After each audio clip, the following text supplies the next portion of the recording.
Hi, I'm Urara, CEO of Omotete Inc., and we're developing an IoT consumer service that will make menstrual pads retrievable in bathroom stalls everywhere outside the home. What we provide is the hardware needed to stock and manage the pads with in the bathrooms and an end user app, which will initially include one, an in app map with which you can find the bathrooms that we've implemented in, and two, a take a pad function. Simple. Our aim is to make this a prevalent social infrastructure, then later develop it into a healthcare platform that will leverage the service's physical touchpoint with users to make other healthcare products and services more accessible.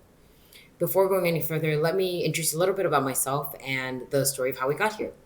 For a while, I worked with railway and real estate companies in the smart city industry, in which, with every new initiative, we aim to increase people's mobility and freedom with transportation.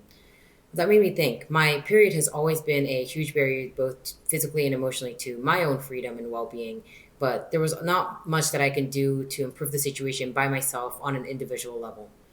My male, non menstruating friends and now co founders were surprised when I talked to them about this and were curious to learn more about the effects of menstruation on one's lifestyle.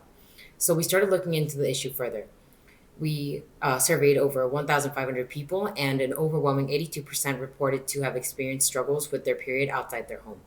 For example, if their period suddenly comes and they're unprepared, or if they forgot or ran out of pads.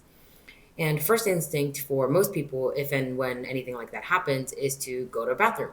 The bathroom is also in the end where you'll need to be in order to take care of the situation and use a pad. So that's where we knew was an opportunity for a new solution.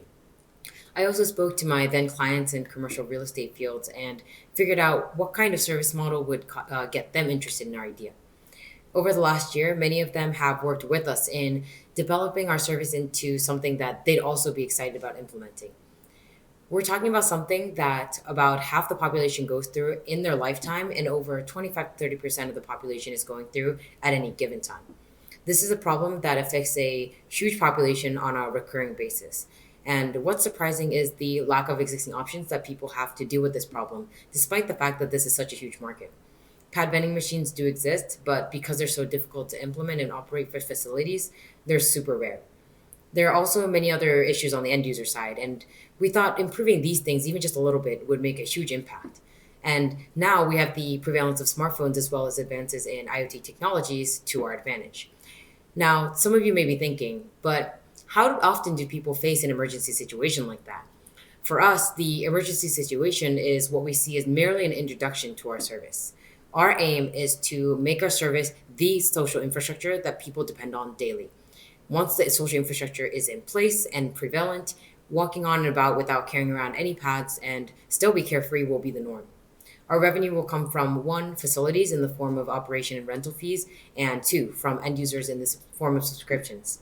The former will make up the majority of our revenue in the beginning, but the latter is how we aim to accelerate our growth and expand our potential. We've spoken to major railway and retail companies with commercial real estate in Japan about implementing our service, and so far we have reservations for over 2,000 bathroom stalls. This gives us the potential to expand to at least over 10,000 bathrooms just by implementing in each group company's facilities nationwide.